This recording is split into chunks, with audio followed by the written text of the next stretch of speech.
Welcome to Paulogia and another edition of Ham and Egg News, where we react to Ken Ham reacting to things.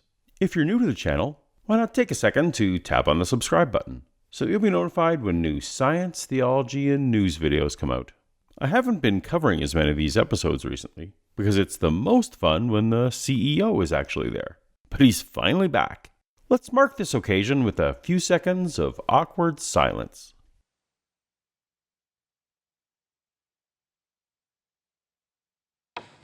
Hi, and welcome to Answers News. And what do we have today? Ken taking a science exam? I don't understand this. What are you supposed to do? Ken at sensitivity training? Some lady come over and yelled at me and said, you haven't filled out an assist form and don't you dare talk to that woman. A plug for the Answers in Genesis streaming service. So it's great for the whole family. Be a great gift for Christmas. That's quite a slip. It would be a great grift for Christmas. Shock poll claims 30% of U.S. women under 25 identify as LGBT. Dire implications. You know what? I'm very suspicious of polls. Oh my God. Well, Ken, if something sounds too good to be true, it probably is. Well, he probably doesn't think this is too good to be true. I think it is. I think this is awesome. That's what you say now, V.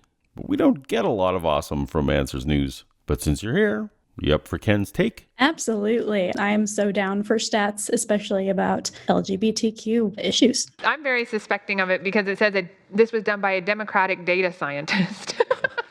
Okay. So this cracks me up a little bit because here's the thing. It is shocking. And I heard this, Paul, and did research on my own, at least a little bit, and I cannot find this stat anywhere myself.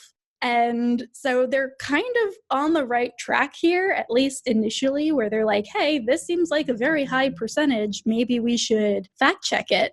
But it doesn't look like they actually did any fact checking or comparing with other stats. They're just saying, well, it's a Democratic data scientist, so we're throwing it out right away. So they're on the right track and then they fall off a cliff. And by Democratic, they mean the political party? Apparently, David Shore is a pretty prominent political pollster. Okay. And so I understand where they're coming from. Like, oh, well, he tells us facts we don't want to listen to about people we don't like. So, of course, we're going to throw this out. But the weird thing is there are no links to David Shore's research here. The only graphic I could find is a graphic on his Twitter page with no links. And as far as I know, this is a weird stat to me. It's a weird percentage. Let me guess. They didn't go to Amish and Mennonite country to get their data. As a Mennonite myself, I can affirm that they may not have a lot of demographic data. But if you ever want to find out how any two people on Earth are related to each other, Mennonites will have that answer to you faster than any supercomputer invented. Well, they're talking about that there's a rise in singledom, okay, that more and more women are not getting married, and in some ways, I say this kind of tongue in cheek, under the age of 25. So, okay, validity of the actual stat aside, this is where they kind of fall down whole. The article that they pull from, that primary source, that is the thing you want to look at when you're looking at these articles, says, and today, young women in the U.S. aren't just unprecedentedly single, they also appear to be unprecedentedly uninterested in heterosexuality. According to private polling shared by David Shore, roughly 30% of American women under 25 identify as LGBTQ+. And so there is no correlation there. There's causation, I suppose. So the initial article says, hey, also, a lot of them are LGBTQ+. There is no connecting link between singledom, between marriage, between any of these things that they're going to go on and talk about, and the rise in people who identify as non-cis het. And if you read a little further in the article, it says, and now we have 30% of Gen Z women claiming to be sexually uninterested in men. Sorry, Dreyer, that doesn't actually follow. Yes, we all know that any woman who is LGBTQ+ is automatically not attracted to men. In fact, correct me if I'm wrong, but it's really only the L in that list who would be unattracted to men. Everyone else, potentially. Exactly. If you are a lesbian, then yeah, probably that's accurate for you. But we do have this person, Dreyer, who is doing his best here to break this stat down in a way that is not terrifying to men. So he says, so wild guess, 25% of those 30% are bi, meaning female sexual fluidity. 3% are exclusively lesbian, 1.9% trendy trans, and 0.1% actually trans. And there is so much in that statement that makes me laugh. I think the fact that it's like, well, don't worry, they're bi, so they don't count. To me, it's just like, of course, that's what it's going to be spun as. Even though, yeah, actually about 50% of the LGBTQ population in the US is bisexual or some form of multi-gender attraction. So they do make up the largest portion of the LGBTQ plus label, but still the fact that he's, oh, don't worry guys, they might still be interested in you. So this isn't as scary as you think it might be. Oh boy. And should we address the phrase actually trans? Honestly, if I didn't already have trans supremacist in my Twitter bio, I would add actual trans to it. Yeah, the fact that there's this concept of trendy trans versus actually trans and how this person has determined this down to the point percentage. Like, what tests is this person running to determine the difference between a trendy trans, whatever that is, and an actual trans? I mean, to be serious for even 1 second, is there any research at all that would support the idea that people are adopting the trans label more now because it's socially a badge of honor in some way? Oh, no, not that I've seen. I think that we are seeing an unprecedented rise in the number of people who use pronouns other than the ones that they were assumed to have or identify as trans or non-binary in some way. But that's just because we have a platform where people can find each other and find, words for things. I remember I didn't think about it until I was realizing that as I was listening to these people online, like, oh, they are describing my experience and this is the word for that experience. Okay, that is my word. So we are seeing a rise, but there is no way to connect that to social status. If anything, the number of trans people who have been murdered this year, Black trans women specifically, is record breaking. And in general, it just comes with a lot of extra baggage, even if you're not on that end of the risk spectrum. So the fact that it's viewed as somehow like a trendy thing or a thing that people would want to be for social cred is very odd to me. And it really highlights how out of touch Ken and his posse are. Well, I think what we don't have, and we probably unfortunately never could have, was some idea of historically how many women, and women is a weird word to use here, even in this headline, frankly. Exactly. Oh, yeah. That was another entire question I had. Like, are you counting trans women in this percentage? Or I doubt it. I doubt that that is what's happening. Like, why are we breaking this down between men and women when we're talking about the LGBTQ community anyway? Because seemingly their big concern is how many people are still attracted to men, apparently, is the big deal. Exactly. So I bet you anything that erroneously they're lumping trans men into this 30%. But unfortunately, we'll never know, like in my grandmother's generation, how many people, if they had a society that would have been acceptable, exactly, would have admitted that they were somewhere on the spectrum, as opposed to in a Mennonite farming community, maybe you don't mention the milkmaid is looking just as good as the milkman. Yep, there you go. Or you do, and they're like, oh, such good friends. Yeah, right. I now realize perhaps there's one or two people watching this who don't know how your personal connection to this story would come to be, just briefly. Right. No, that makes a lot of sense. I kind of assume, because I talk about it all the time, that people just know. But yeah, it probably would be good to go over that, especially because I'm using a lot of these labels very glibly. That was my fear. I certainly wouldn't want people to assume anything about that. Yeah, I am non-binary trans and have been out for a year and a half, 2 years, and have done quite a bit of research on this. I have a show at the atheist community of Austin called Secular Sexuality, where we talk with people every week about concepts around gender and sexuality, and talk with experts in all different fields of research in these areas. So I do have a little bit of cred under my belt, I think, just from the personal experience element and also the fact that this is the fun stuff for me. I will talk about this all day, Paul. So when V is giggling, they are giggling At Ken, not with him. Exactly. I can kind of see that. My daughter's almost 17, and I see some of these young men, if you want to call them that, boys, okay, because they're honestly playing video games and staying in their parents' basement all the time. And I'm sorry, but they have no motivation. They're not women getting aren't jobs. motivated They're for boys not. like that?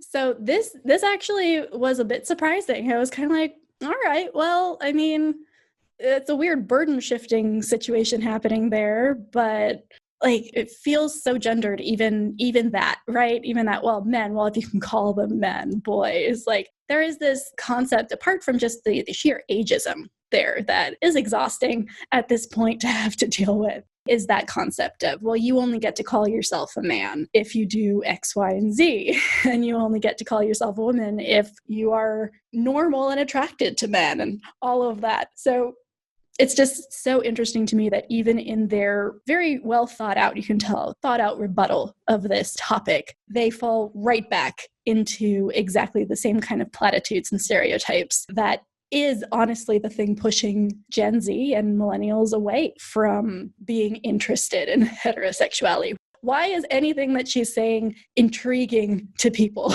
right? I would feel absolutely stifled if that was my worldview. So of course I'm going to be less interested in it.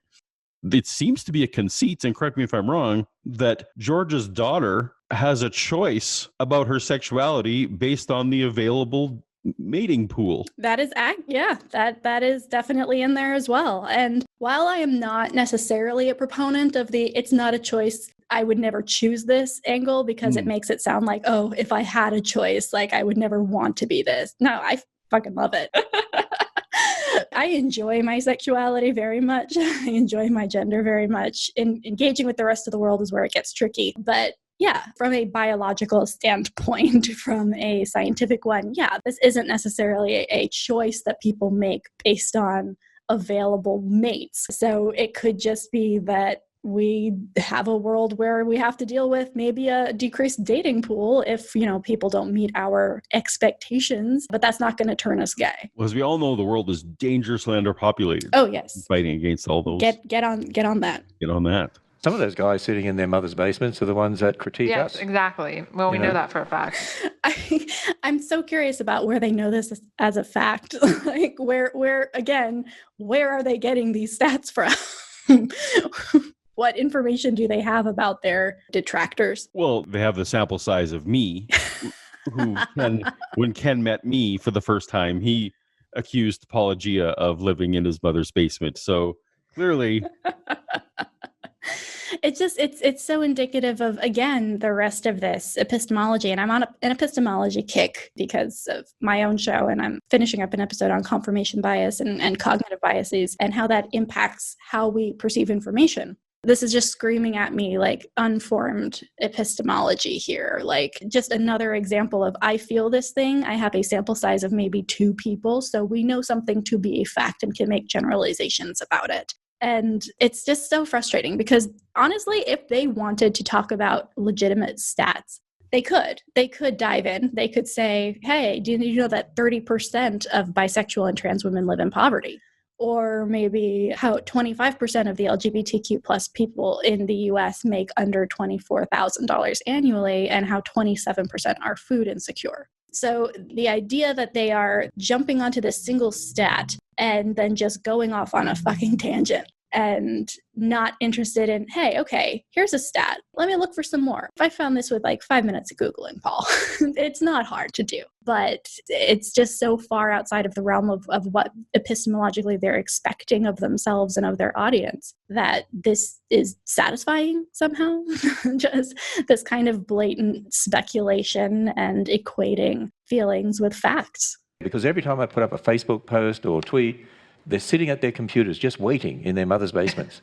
And as soon as I put it up, good, we can say something negative about Ken Ham. Not me, I'm blocked. I just like that this is like apparently such a prevalent family structure that this is like what they're fighting for. Like, how dare people not have children so that they can grow up and we can laugh at them for being That's right. housing insecure and living with their mom. How dare you be a mom and allow your kid to live with you? The spectrum of acceptable family dynamics is so small for them that it's unacceptable if you are uninterested in marriage or building a family. It's unacceptable if you are interested in marriage and building a family, but are doing so outside of a cishet structure. It's unacceptable if you have built perhaps a cishet, very like nuclear family type situation, but then extend that beyond an acceptable period of time where your adult children are living with you, which also is a very like white thing. There are so many cultures where it is absolutely normal for multiple generations to live in the same house forever. Right. And so the idea that somehow this is inherently worse, and not even talking about how the political and social implications of why so many children are living at home into their 20s and 30s because they can't afford to move or to leave. Or there's a pandemic. And you're kind of just stuck there now for a bit. Well, there's only one person I know who's more precious about his Twitter account than Ken, and that person just lost their job. You know, one of the things the article says here, it is a sign of a deeply decadent culture. And they go on to say, the most important thing that a generation can do is produce the next generation. Yep. So when you're looking at an article, everybody out there on the internet, and it starts to wax philosophical about a stat in a very specific way, that's a good sign that this is a secondary source written by somebody with a bias and an agenda. And that's not necessarily a bad thing. Editorials are helpful, but they are not the thing you go to as your primary source. It's not raw data. It's not more true just because it's been published. There is a very big problem here, and that's that we are getting some random person's opinion on this stat as though it is absolute fact because it's being read off of a piece of paper printed out of Bodie's printer. So to me, this is, again, an epistemological failing. Why are we listening to this one person and treating it like it is somehow more authoritative than anything else? Let's talk about the stat if you want to talk about the stat, but moving into this space of editorializing is fine, but you have to make sure that's what you're doing. This is not a ground rule. This is not an agreed upon position by all scientists. This is not something that we can build anything on outside of a presuppositionalist kind of framework here. Also, a deeply decadent culture. You just talked about how your detractors are living with their parents in their basement. That's not a deeply decadent culture. That's a culture of poverty and of disenfranchisement. Bringing back these stats we talked about a little bit earlier, the 30% of bisexual and trans women who live in poverty, the 27% of LGBTQ plus people according to the Gallup Daily Tracker poll, that are food insecure. This is not something that is a result of decadence or of opulence or of some kind of post-financial society. This is, in many ways, we're witnessing the failure of the current system. And being LGBTQ plus, while it is not a choice from a scientific standpoint, is also an act of rebellion. And moving into that space and claiming that as your identity and living true to yourself often does disenfranchise you and cut you off even from the opportunities and the resources that other millennials and Gen Z people might have access to, which but on its face by itself is not enough. So this is the fact that it's tied in any way to decadence is just so shocking to me. Not only that, but his assertion there that the most important thing a generation can do is produce the next generation is a worldview that only works in terms of biological evolution, which they completely reject. Mm-hmm. I don't know if they've read their Apostle Paul, but their Apostle Paul wishes that everyone would remain single as he was. Mm-hmm. Remain celibate. If you have to get married, I guess that's okay, but... Right, like the most important thing from their worldview should be saving souls, not producing more offspring. Although, this is a tacit admission that they know that they can't save souls unless they indoctrinate them from birth. So the only way they are going to maintain any kind of foothold in their religious space is by literally birthing the next generation of Christians. And so they're pointing out the problem with that. Yeah, exactly. So families, no children, no future. All right. So I did a little bit of research into this because more stats. I love stats so much. No family, no children, no future. Leaving aside the fact that you can, A, build a family of people who are not related to you or married to you or have come out of your body and not have children and still have a future. Leaving all of that aside, because that is so fraught with assumptions that I'm not even going to touch it. I trust your audience well enough to know that they'll get that. 29% of LGBTQ people, again, this is based on the Gallup Daily Tracker poll, which is the most up-to-date version of all of this information that I could find. 29% of LGBTQ plus people are raising kids.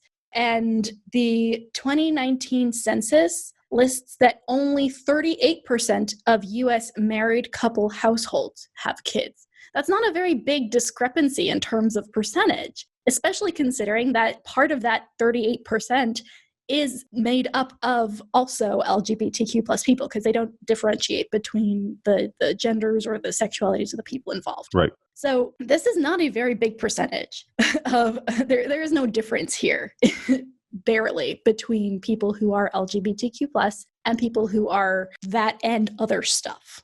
I thought it'd be good to just introduce a little bit of material here, and that is to remind people in Genesis 1:27, God created humans, male and female. So there's only two types of humans, and science confirms that, right? The sex chromosomes, XY, males, XX, female. I bet that's the first time you've heard that. That is compelling. That is some compelling sciencing right there. I'm gonna have to rethink a whole lot of stuff. I like that it has gender up there on the slide. Like, those are different things. Just leaving aside the fact that this is blatantly binary to the point of actually excluding as many people as it would to say redheads don't exist. Like, there are just as many people who biologically are intersex as there are people with red hair. That is the equivalent here. Gingers don't have souls anyway. we don't care about them. Honestly, I was a ginger when I was growing up. And then And you don't believe in a soul, see? There you go. Shit. Math checks out. Damn. Put that on your slide, Ken. But no, like, this idea that science only works when it backs up, allegedly, their claim. Like, we have not talked about science at all in this section. We have not discussed anything even close to it, not even statistical data. Like, we have gone completely informationless this entire time. And then all of a sudden, we're supposed to care about what the science says, because in this one instance, Ken thinks that it backs up his biblical interpretation of a verse that I'm not even convinced we should care about anyway. It's so frustrating. Either you accept science or you don't.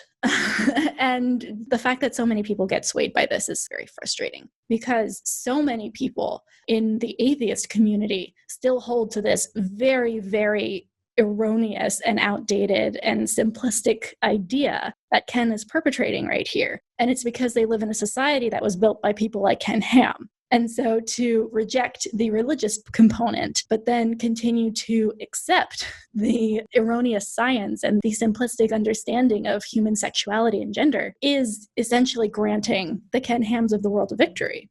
Now, as you know, just a few years ago, I believed everything Ken believed, and I wouldn't have seen a problem with this slide for people who are in a position like me who just honestly may not understand what the problem is of putting gender on this slide. Why is that label incorrect in this context? So for a lot of the time, up until the 70s, 80s, gender and sex were conflated and considered to be synonyms. So I understand that a lot of people are kind of curious about where this distinction comes in. And this distinction comes in when we understand that there are both biological components to how a person presents and how a person exists in the world, but there are also sociological ones and cultural ones. And those sociological and cultural influences and how you kind of pick the script that you follow in society, and that is gender.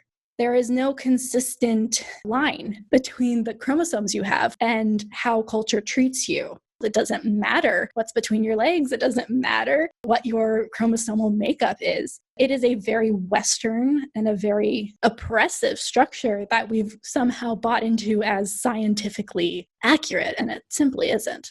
So in casual conversation, sex would refer to genetic makeup. Mm-hmm. and gender would refer to any other identity-related things, whether it's your own self-identity or how you appear within your society. Is that a Exactly. reasonable Yeah. way to phrase it? So that's the difference, everyone. You heard it here first. Hopefully not. Hopefully you have Hopefully read not. this before. With the abortion issue, you know how they say, oh, a woman has a right to do with her body what she wants. Well, a fertilized egg is not her body. Nope, And if a fertilized egg is male, that's definitely, It's not, definitely not her body, right? With the Y chromosome. I can't let this go. You know that I can't.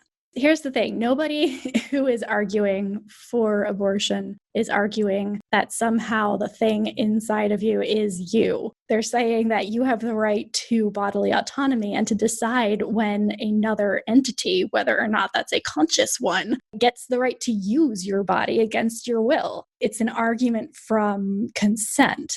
I don't care personally about the argument of when is a person. I will grant for any argument abortion related that it is a person right away, even though I think that's scientifically dubious at best. We can talk about that, but that's not the argument that people are making. So once again, it feels like Ken's a little out of touch here, Paul.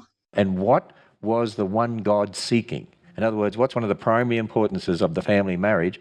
Godly offspring. Not just offspring, but godly offspring. So now we see where this bias is coming in and why they care so much. And it is exactly what we talked about earlier. They want to create more people like them, more Christians. So we've seen that spectrum of acceptable family structures narrow even more. So you can be, in their worldview, a cis-het married couple with 2.5 kids or however many is statistically average today, and still be doing it wrong if you are not creating godly children. And I'll bet you anything that by itself is even a subcategory, because there are very many Christians that I think Ken would disagree with in terms of accepting of science and, believing that the world is more than 6,000 years old. So it becomes so myopic at this point that it's difficult to take seriously. And unfortunately, the only reason we have to is because they still hold a lot of political and financial power, at least in the US. And the family is the first and most fundamental of all human institutions which God ordained in Scripture, because it's the educational unit God uses to transmit knowledge of himself from one generation to the next and to the world around, as we are to be a witness To for the Lord leave a Jesus godly Christ. legacy. That's the most important thing that Christians can do. Okay, sure. If that's the most important things that Christians can do, I'm not going to argue with that. But why on earth is the rest of our society beholden to what Christians should do? If you want that to be your legacy, if you want that to be the way you live your life, this is fine with me. I will fight to the death to make sure you retain your right to live your life the way that you want. But the problem here is that they are assuming that because that's the way a Christian, in their iteration of the word, would live their life, that is by default not only the correct way, but also somehow the only way to live, regardless of your faith background or your interpretation of the book or anything else. They're just betraying their hand here. I remember when this was convincing, Paul. I do. And it's weird. It's weird to look back and be like, oh, hello, blatant agenda. I actually expected the numbers to be a little off. Me too. And it looks like they might be. If anybody has, the stat where this comes from and the actual poll, I'd be very curious to see it, because, again, this is very strange. According to the most recent Gallup poll, it says about 30% of all respondents between the ages of 18 and 24 are identifying as LGBTQ+, and about 58% of those are women. I believe that's self-identified women, but who really knows with these things? So to say that 30% and then take that 58% of 30% is 17.6%, 17 point something percent, which doesn't get us anywhere near this stat. So I'm just curious. It's weird to kind of agree with Bodie on this, but I'm a little bit sus. If you go back from the 1970s all the way back to the 1940s, the average age for a woman getting married was about 20 years old. And yet you look at the stats now, the average age of a woman getting married is almost 28 years old. And yet their statistics are looking at women under the age of 25, and being single. So I expected that just based on the statistics here. You can be queer before you are married. or of preferred marriage age. I have no idea why he's drawing this comparison. Yeah, the average age of people getting married is older, but we're looking at the number of U.S. women who identify as LGBTQ plus, and that is not a factor in deciding when you get married. I'm trying to even connect those dots. It's all over the place. I think too, it's just a culture of self, what's best for me, right? And just, it's not about thinking about other people or leaving a godly legacy. It's just all focused on me. As a parent, I think the most selfish thing a person can do is have kids as some kind of fix to your life. Yes. Or before you are ready. It seems to me that one way of being non-selfish in terms of your offspring is, first of all, to adopt someone else's, but second of all, to have taken care of yourself, to make sure that you are in a good place mentally, that you have a job, that a lot of these things that help to raise successful children, you've taken care of. It's not selfish to make sure those things are looked after before you start bringing new kids into the world. At least that's my thought. Absolutely. No, I'm fully in agreement there. And honestly, I think one of the most selfless things I've ever done is decide I'm not going to be a parent, because I probably wouldn't be a very good one, and no one deserves that.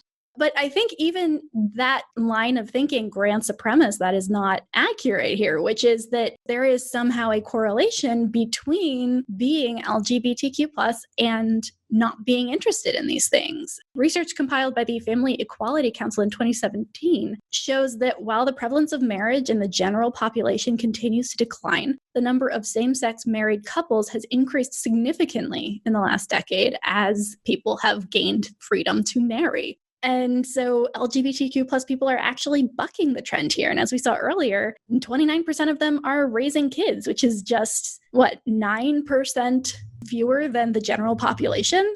To me, it's fascinating that they're complaining about the number of LGBTQ plus people that exist, which by itself is enough to dismiss this entire clip.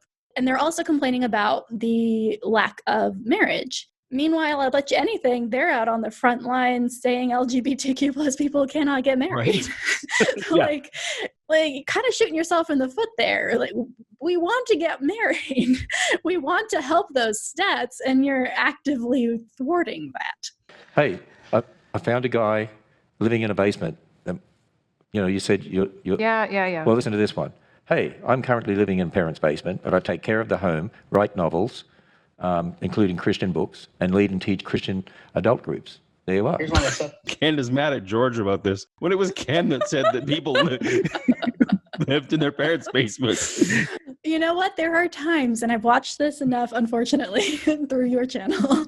It's the only way I can stomach this, but I've watched enough of this to see that there are times when Ken is actually demonstrating good ability to be skeptical. He will turn his opinion around on things that don't matter, like, oh, living in your parents' basement, that's for losers. Oh, wait, actually, here's a guy who isn't a loser who does that. Interesting. My mind has changed. I'm going to pretend I didn't have the previous conviction, but, you see that switch happening. If only it would happen with important things. All right. Well, we're out of time for today. And so we'll see you back on Wednesday. All right. God bless you guys. We made it, V. We made it to the end. That was a ride. I guess if your goal is to find a random stat and then use that to springboard into a stream of consciousness, Virginia Woolf, but Christian kind of dialogue about something kind of related, but mostly tangential, then cool that they did that. But there was no actual science. There was no statistical data presented to either back up or refute anything that was being said. The actual statistic, while still dubious to me, was dismissed out of hand because it was by a Democratic poll scientist. And yeah, just typical Ken, I guess. At this point, I shouldn't be surprised. Well, your ability to break these things down is just one of the reasons why I think you're amazing. And why, if anyone, for some reason, has not yet discovered V yet, go find their channel link in the description and subscribe to them today. Thanks for all your insight, V. Happy to be here. And if you're still hungry for more ham and eggs, tap on the thumbnail on the screen and we'll see you over there. It's cholesterol-free and compatible with a vegan diet. Oh, good. Later.